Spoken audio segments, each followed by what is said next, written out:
I've made quite a few mistakes on my new painting journey. I thought to better help and prepare other beginners, I can compile this list of mistakes that I've done and the solutions that this wonderful community has generously given me in the comments of a lot of my videos. So here are 5 mistakes I've made and tips on how to avoid them.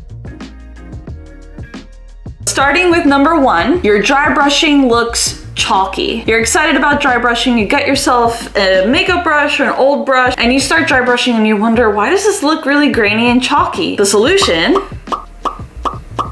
is don't wipe your paint on a paper towel. It dries up your paints to the point where the actual paint pigment is losing its moisture, which leads to that chalky look. Now, solutions, there are several ways you can do this. A texture palette and dry brush on that so that it retains the moisture, or if you want to do something a little bit cheaper and at home, you can make your own texture palette with some extra sprues and some cardboard, like the one that I have here. You just glue that sprue onto cardboard, or if you don't have sprues, just use cardboard by itself and you can get an easy, quick way to not dry out your brushes when you're dry brushing. Tip number 2. You're putting on contrast or speed paints and it looks really liquidy. There's not a lot of pigment. Well, the solution to that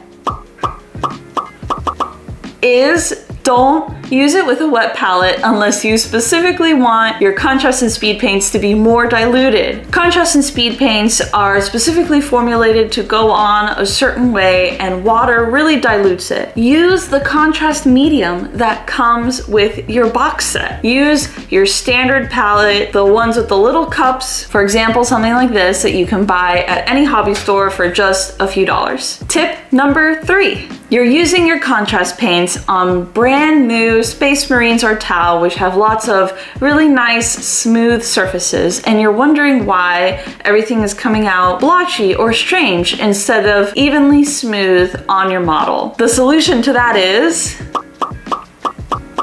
utilize what contrast paints are meant for, and that is highly textured and organic models. These speed paints were ultimately meant to help you quicken how fast you paint models that have a lot of ridges, a lot of recesses, and a lot to work through. The moment you start using a contrast or speed paint on a very smooth surface, it's just as quick to use your normal acrylic paints than it is to use your speed paint. So make sure you think a little bit in advance about how you're going to plan what paints you're going to use for your models. On a Tyranid, contrast paints work beautifully because they have so many spikes and ridges and holes all over that the contrast paints can smoothly go into, versus a Tau or Space Marine, which has a lot of smooth armor plates, where an acrylic paint with some edge highlighting would be just as fast. Tip number 4. Your paint bottles keep popping off and spilling all over your palettes and you waste paint. And you wonder, why does that keep happening to me? The solution to that is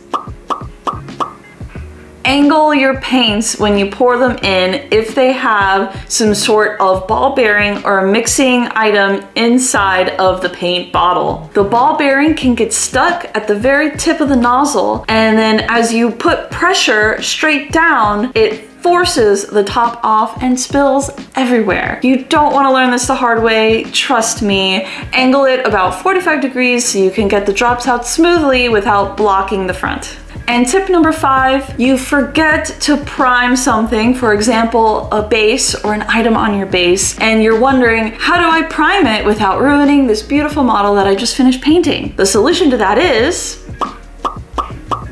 brush on primer. It exists, it does.